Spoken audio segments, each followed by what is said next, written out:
GD pilot की भर्तियों के बारे में सर बता दें, जीडी पायलट में कौन कौन से मराहिल होते हैं और हमें किस किस तरह से किस किस मरहले में कामयाबी से गुजरना होगा। जनरल ड्यूटी पायलट बनने के लिए पाकिस्तान एयरफोर्स में जो जो मरहले हैं इस वीडियो में, आज की वीडियो में बताऊंगा। आपको गौर से सुन लीजिएगा। बहुत सी वीडियोस पड़ी हुई हैं, पाकिस्तान एयरफोर्स की पूरी प्ले लिस्ट मेरी पड़ी हुई है चैनल पे, आप देख सकते हैं, उससे फायदा उठा सकते हैं। WhatsApp only for online classes and notes purchasing, not any other discussion, please clear सुन लें। व्हाट्सएप पे आके आप कोई सवाल नहीं करेंगे। यूट्यूब कमेंट्स में जब भी मुझे टाइम मिलता है मैं ज़रूर जवाब देता हूं, मेरे पास इतना टाइम नहीं होता। सिर्फ और सिर्फ नोट्स अवेलेबल हैं, उनसे आप फ़ायदा उठा सकते हैं। ऑनलाइन क्लासेस में गुंजाइश नहीं है। तो जनरल ड्यूटी पायलट में सबसे पहले आपका जो मरहला होता है वो इंटेलिजेंस टेस्ट का होता है। इंटेलिजेंस टेस्ट बेसिकली आपके 3 मराहिल पर मुश्तमिल होते हैं। सबसे पहला जो मरहला है उसमें वर्बल आपका टेस्ट होता है, जिसमें 60 से 90 क्वेश्चंस हो सकते हैं। 120 मिनट में आपने वो हल करने होते हैं। और इसके साथ साथ जो मौके पे ऑफिसर्स होते हैं, डिपेंड करता है कैंडिडेट्स की तादाद पे डिपेंड करता है। आपका टाइम ज़्यादा हो सकता है, कम हो सकता है। तकरीबन आपने इतने ही टाइम में उनको हल करना होता है। तो आपने जब इसकी मशक करनी है, प्रैक्टिस करनी है, तो आपने इसको स्क्वीज कर लेना है, यानी कि आपने 90 मिनट तक इसको लेके आना है। 60 या 90 क्वेश्चंस इंटेलिजेंस जहानत के जो टेस्ट होते हैं आपके, उनका पहला मरहला। दूसरा आपका जो टेस्ट होता है उसमें 60 आपके क्वेश्चंस होते हैं, जिसमें नॉन वर्बल क्वेश्चंस होते हैं। मिसाल के तौर पर उसमें मुख्तलिफ शक्लें बनी होती हैं। घड़ी है, उसकी सुइयां 6:05 पे है, अगली सुई 6:10 पे है, उससे अगली सुई 6:15 पे है। तो नेक्स्ट चौथी सुई कहाँ होगी? डेफिनेटली 6:20 पर होगी। इस तरह के छोटे छोटे क्वेश्चंस होते हैं। ए और डायरेक्शंस वाले क्वेश्चंस होते हैं, बी वाले क्वेश्चंस होते हैं, उस पर बाद सी कैटेगरी के क्वेश्चंस आ जाते हैं, जिसमें आपसे डिस्टेंस पूछा जाता है। उसके बाद रिलेशनशिप वाले क्वेश्चंस होते हैं, छोटे छोटे जहानत वाले क्वेश्चंस होते हैं, जिसमें आपने ज्यादा से ज्यादा जल्दी जवाब देना होता है कम वक्त में, यानी सही वक्त में सही डिसीजन लेना। यही इस तरह के मॉड्यूल्स होते हैं और इस तरह के क्वेश्चंस आपसे किए जाते हैं ताकि आप शॉर्ट वक्त में सही फैसला ले सको, आपके अंदर से जो जहानत है वो बाहर निकल आए। उसके बाद तीसरा टेस्ट आपका होता है जी एकेडमिक्स का टेस्ट। एकेडमिक्स के टेस्ट में आप लोगों ने 100 मल्टीपल चॉइस क्वेश्चंस का पेपर होता है जी आपका। 120 मिनट में आपने उसको हल करना होता है। उसमें ज्यादातर आपके questions physics, maths, computer, English, इसके साथ साथ कुछ क्वेश्चन, चंद क्वेश्चन जनरल नॉलेज के भी हो सकते हैं, जिसमें हमारे मुख्तलिफ टॉपिक बने हुए हैं। तकरीबन 99 टॉपिक हैं जो हमने अपने नोट्सों में डिफाइन किए हुए हैं। कहीं से भी कोई भी क्वेश्चन आ सकता है, इसलिए आपने उन नोट्सों के मुताबिक ही तैयारी करनी है। ज्यादा क्वेश्चन जो होते हैं वो फिजिक्स, मैथ, इंग्लिश और कंप्यूटर के होते हैं। ये पोर्शन 4 जो है इसके ज्यादा क्वेश्चन होते हैं।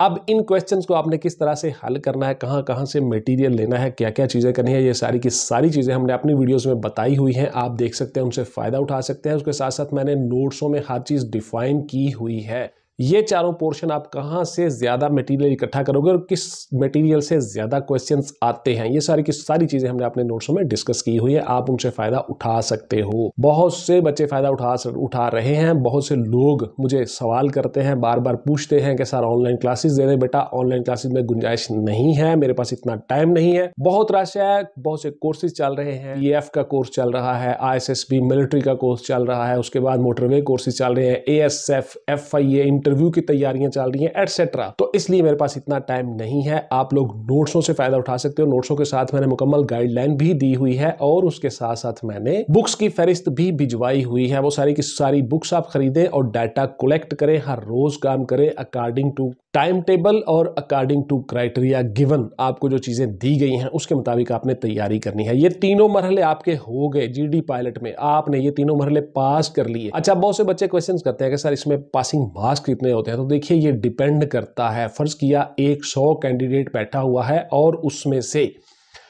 हमारे पास मिसाल के तौर पर सीट्स हैं 25, तो उस 100 लोगों में से जो 25 लोग हाईएस्ट मार्क्स वाले होंगे वो रख लिए जाएंगे, बाकी सारे के सारे नेक्स्ट फिर से अप्लाई करेंगे।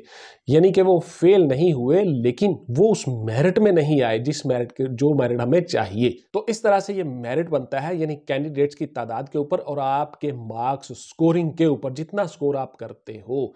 ये आपका सवाल का जवाब हो गया जी। अब आ जाते हैं अगले मरहले की तरफ, पाकिस्तान एयरफोर्स में जनरल ड्यूटी पायलट बनने के लिए। अच्छा, बहुत से बच्चों का एक और भी सवाल है कि क्या सर मैं ग्लासेस के साथ एलिजिबल हूं। तो देखिए इसमें विदाउट ग्लासेस, यानी ग्लासेस के बगैर, ऐनक के बगैर 6x6 आपकी नजर होनी चाहिए, दूर की भी और नजदीक की भी।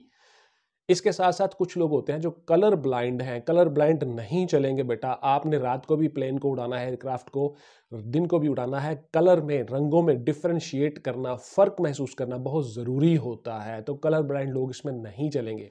कलर ब्लाइंड लोग किस किस जॉब में चल सकते हैं, कैसे कैसे काम करते हैं, कलर ब्लाइंड होता क्या है, इसके बारे में डिटेल से वीडियो बनाऊंगा। बहुत से बच्चे कहते हैं कि सर मैं कलर ब्लाइंड हूं, मैं तो किस गवर्नमेंट जॉब में आ सकता हूं। तो आप लोग जी बहुत सी गवर्नमेंट जॉब में आ सकते हो, मैं आपको बताऊंगा डिटेल के साथ। इस पर वीडियो बनाऊंगा इंशाल्लाह। ये मेरे क्यू में है टॉपिक, ये मेरा क्यू में है, तो इसके ऊपर वीडियो आ जाएगी इंशाल्लाह, डोंट वरी। उसके बाद जी नी नॉकिंग वाले बच्चे जो हैं, नी नॉकिंग एक्सरसाइजेस ठीक हो सकती है, सही हो सकती है। इस पर मेरी वीडियो पड़ी हुई है चैनल पे, आप एक्सप्लोर करें, उसको ढूंढें, देखें। बहुत से बच्चे कहते हैं कि सर लिंक भिजवा दें, तो बेटा मेरे पास इतना टाइम नहीं होता कि मैं हर एक को लिंक्स भिजवाता फिरूं। पूरे पाकिस्तान से बच्चे मैसेज कर रहे होते हैं, बल्कि पूरी दुनिया से लोग मैसेज कर रहे होते हैं, पूरी दुनिया से लोग चाह रहे होते हैं कि मैं उनके साथ अटैच हूं। लेकिन एक वक्त में एक बंदा हर जगह पे पूरा नहीं आ सकता, इसलिए मैं माजरत चाहता हूं एडवांस में ही आपसे कि WhatsApp only for online classes and notes purchasing. कोई जवाब नहीं दूंगा, गौर से सुन ले, फिर आपका गिला नहीं बनता, गुस्सा नहीं बनता। बहुत से लोग ऐसी हरकत भी करते हैं, लेकिन बेटा इन चीज़ों से अवॉइड करें। एकेडमिक्स टेस्ट आपने क्लियर कर लिया, 3 मरहले आपके गुजर गए। अब आपका होगा फिजिकल का मरहला। फिजिकल के मरहले में आपकी दौड़ होगी जी। रनिंग आपने 1.6 किलोमीटर या 1 माइल 8 मिनट में लगानी है। गौर से सुन लें, गर्ल्स के लिए यही टाइम जो है वो 14 मिनट में होता है। इसमें मेरी डिटेल से वीडियोस पड़ी हुई हैं कि आप लोगों ने किस तरह से दौड़ लगानी है, रनिंग में क्या क्या चीज़ें करनी है, किस तरीकाकार के तहत कैसे रिदम बनाना है, कितना अपने स्टेप रखना है, कौन कौन सी एहतियाती तदाबीर करनी है। इस पर डिटेल से मैंने वीडियोस बनाई हुई हैं चैनल पे, बहुत सी वीडियोस पड़ी हुई हैं, आप उनसे फ़ायदा उठा सकते हो। उसके बाद जी आपने पुशअप सिटअप्स लगाने होते हैं 20 या 22 2 मिनट में। रिपीट भी आप कर सकते हो, बड़ा टाइम होता है, आसानी से लगा सकते हो। उसके बाद जी आपने चिनअप लगाने होते हैं 4 से 6 चिनअप आपने लगाने होते हैं। 4 तक भी चल जाते हैं, गर्ल्स के लिए 2 चल जाते हैं, थोड़ा उनके लिए कम क्राइटेरिया होता है। तो ये भी आपने 2 मिनट में लगाने होते हैं जी। आसानी के साथ बच्चे ये काम कर जाते हैं। थोड़ी सी एक्सरसाइज मश्क, इसलिए मैं कहता होता हूँ कि आप लोगों ने डेली एक्सरसाइज करनी है। फिजिकली भी अपने आप को फिट करना है और मेंटली भी फिट करना है। रोजाना काम करना है, टाइम टेबल बनाना है, शेड्यूल बनाना है। बार बार यही चीज़ें कहता हूं, तो गौर से सुनते जाएगा। आप लोगों ने फिजिकल का मराहिल पास कर लिए सारे के सारे। कद चेस्ट मैयर हो गया, मेडिकल हो गया, आपकी नज़र चेक हो गई, आपका कलर ब्लाइंडनेस होना चेक हो गया, ऑल एंड एवरीथिंग आपने क्लियर कर लिया, आप फिजिकल के मरहले से पास हो गए। अब आप साइकोलॉजिकल असेसमेंट टेस्ट और इब्तदाई इंटरव्यू के मरहले में आ जाओगे। अच्छा जी, बहुत से बच्चे कहते हैं कि सर ये सारी की सारी चीज़ें क्या एक ही दिन में होंगी? नहीं भाई, ये 3 4 5 दिन तक प्रोसेस चल सकता है। कैंडिडेट की तादाद पे डिपेंड कर रहा होता है और उसके साथ साथ टाइम पे डिपेंड कर रहा होता है, इसलिए आपको अगले दिन फिर से बुला लिया जाता है। आप साइकोलॉजिकल असेसमेंट टेस्ट आपका 2 मरहले में होगा। कुछ क्वेश्चंस होंगे छोटे छोटे, वो आपने हल करेंगे, और एक इंटरव्यू होगा। साइकोलॉजिस्ट या साइकाट्रिस्ट आपका इंटरव्यू लेंगे, वो आपको मौजूद कैंडिडेट के तौर पे डिफाइन करेंगे। देन आप अगले मरहले में आ जाओगे। अगले मरहले में आपका होगा इंटरव्यू। इंटरव्यू के मरहले में आपसे इंटरव्यू लिया जाएगा। इंटरव्यू पे बहुत सी मेरी वीडियोस पड़ी हुई है। आपने बैठना कैसे है, हाथों की क्या पोजीशन होनी चाहिए, आपकी बॉडी लैंग्वेज क्या है, आपके कॉन्फिडेंस लेवल क्या होना चाहिए, सवालों का जवाब कैसे देना है, चेयर पे कैसे बैठना है, एटसेट्रा। ये सारी की सारी चीज़ें मैं आपको खोल के डिफाइन कर चुका हूँ, बयान कर चुका हूँ। बहुत सी वीडियोस पड़ी हुई हैं, आप उनसे फ़ायदा उठा सकते हैं। इस मरहले में भी आप पास हो गए। अब जो बच्चे इस मरहले तक आ गए हैं, पास हो गए हैं, उनकी असनाद या डिग्रीज रख ली जाती हैं और उनसे ISSB फॉर्म फिल करवाए जाते हैं। गौर से सुन लीजिएगा, बहुत से सवाल आप करते हो। जो बच्चे इस मरहले तक रिजेक्ट हो गए, नॉन सेलेक्टेड हुए, नहीं हुए सेलेक्ट, उनकी असनाद और डिग्रीज वापस कर दी जाती है और उनके पीछे स्टैंप लगा दी जाती है कि इन्होंने ये अटेम्प्ट अचीव कर ली है इस साल की।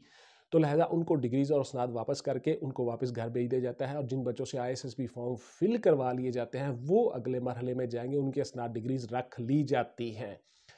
ये सबसे बड़ा आपके लिए पॉइंट है, क्लू है, सबूत है कि आप लोग ISSB में जाओगे, सिलेक्ट हो गए हो। जो बच्चे नॉट रिकमेंड या नॉट सेलेक्ट हुए हैं, उन सब के स्नाद और डिग्री वापस कर दी जाएंगी। सो यहां से आपको पता चल जाता है कि मैं सिलेक्ट हूं या नहीं हूं। उसके बाद जी आप लोगों को ISSB में बुला लिया जाएगा। ISSB आपने क्लियर कर लिया, उसमें मेरी अगली वीडियो आ जाएगी, नेक्स्ट वीडियो पड़ी हुई है चैनल के ऊपर और ज़्यादा, उनसे आप फ़ायदा उठा सकते हो। ISSB में किस तरह से होता है, डे 1 में क्या होता है, डे 2 में, डे 3, डे 4, डे 5, तमाम मुकम्मल मेरी वीडियोस चैनल पे पड़ी हुई हैं। डिटेल के साथ मैंने 2017 में बना, 2018 में मैंने बनाई, 19 में बनाई, 20 में बनाई। ये सारी की सारी वीडियोस पड़ी हुई हैं चैनल पे, आप देख सकते हैं, उनसे फ़ायदा उठा सकते हैं। और इस साल भी आएंगी वीडियो, और आई हुई है मिलिट्री के ऊपर। ऑलमोस्ट वही क्राइटेरिया होता है, ये सारी की सारी चीज़ें मैं आपको बयान कर चुका हूँ।